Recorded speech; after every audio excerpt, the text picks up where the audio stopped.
This is the completely new 2023 Mazda CX-50. Mazda has been in the SUV game for a long time, and they've built some really good ones over the years, most notably the CX-9 and the CX-5. But they've never built an SUV that, at least in theory, was any good off-road, until this guy.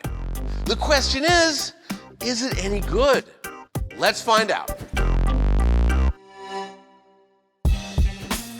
I've already mentioned the Mazda CX-5, and there was a time when that was the SUV to beat.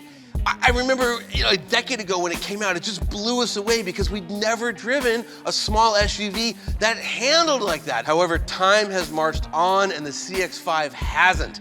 This segment has matured. Buyers are looking for more capability, more power, and most importantly, more size.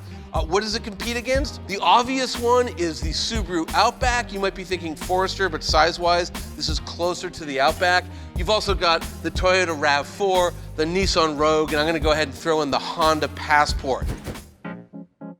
As far as the looks go, this is a pretty normal interpretation of Mazda's current design language. Simple, yet handsome. Big old grille because, of course, why not? One weird thing, see this like black smile, like this under smile here? Looks nice from the front. From this side here, these pieces, they look like 70s safety bumpers or like, big black fangs sticking out of the side of the thing. Not bad, just kind of odd.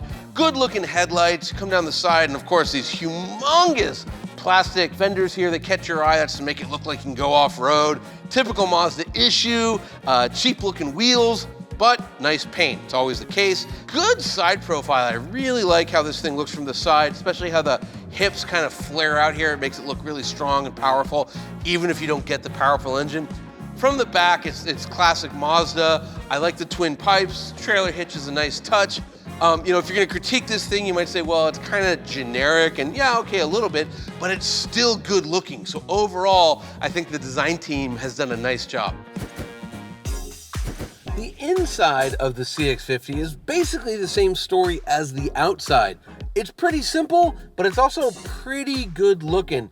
A couple of little things to nitpick. On the positive side, look at this nice piece of leather here with this cross stitching, and it carries over to the doors. That's really cool. Overall, it's a pretty good design. This is the first Mazda to ever have drive modes, believe it or not. Mazda's always said, nope, cars just handle well, that's all there is to it. But I think because this thing is intended to be an off-roader, there is an off-road mode, so that's something to note. This screen is interesting. It's actually a really nice looking screen. The graphics are really lush and it's good.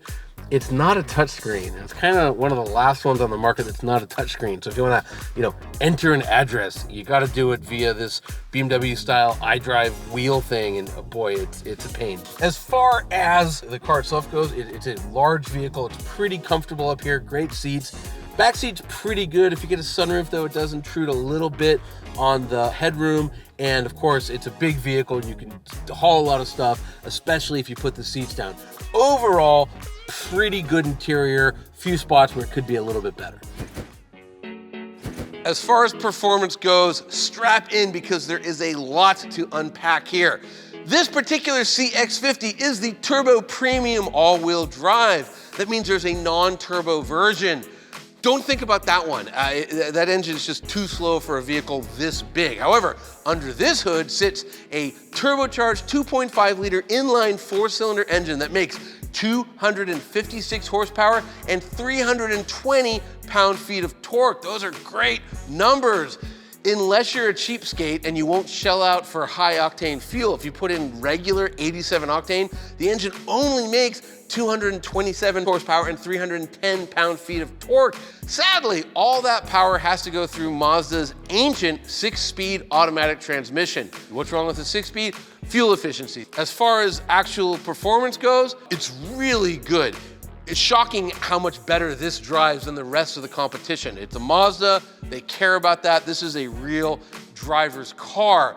The trade-off is the ride quality, it's not so great. And also, if you're just like on the freeway trying to go straight, because it has such sharp steering, it's pretty busy. You really have to be on it. And there's no lane centering available. So you really are always holding the steering wheel in focus. Some people, like Mazda, they're gonna say, oh, that's great. That's how cars should be. a lot of people feel different. What about off-road? Very good off-road. It surprised us. It really is an off-roader, you know, as much as anything in this segment is. One thing though, it has a torsion beam rear suspension, which is inexpensive to build, but it's not as sophisticated of an off-roader as it could be, which is a shame, especially for a vehicle this size and at this price point. It can tow 3,500 pounds, which is good for this segment. And it's a light vehicle. It only weighs around 3,900 pounds, which should make it efficient, but because of that 6-speed transmission, it just isn't. Around town, you're gonna get 23 miles per gallon, and on the highway, 29 mpgs. I do know it has some standard active safety features, which will help keep you away from an accident. Stuff like front and rear automatic emergency braking, adaptive cruise control, blind spot monitoring, and rear cross-traffic alert.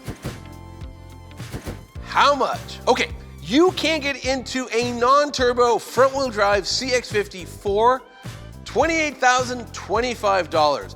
But like I said, you don't want to be in one of these that doesn't have a turbocharger. There are 9 trim levels to choose from, so the price spread is all over the place. The cheapest you can get into a turbocharged CX-50 for is $37,625. This particular one, which is fully spec'd and then has 1 or 2 options, this one's over 43 grand. But how does the CX-50 stack up to the competition? Well, when we're talking about the $37,000 turbocharged version, pretty well that's what a Toyota RAV4 is going to cost you, an Outback Wilderness.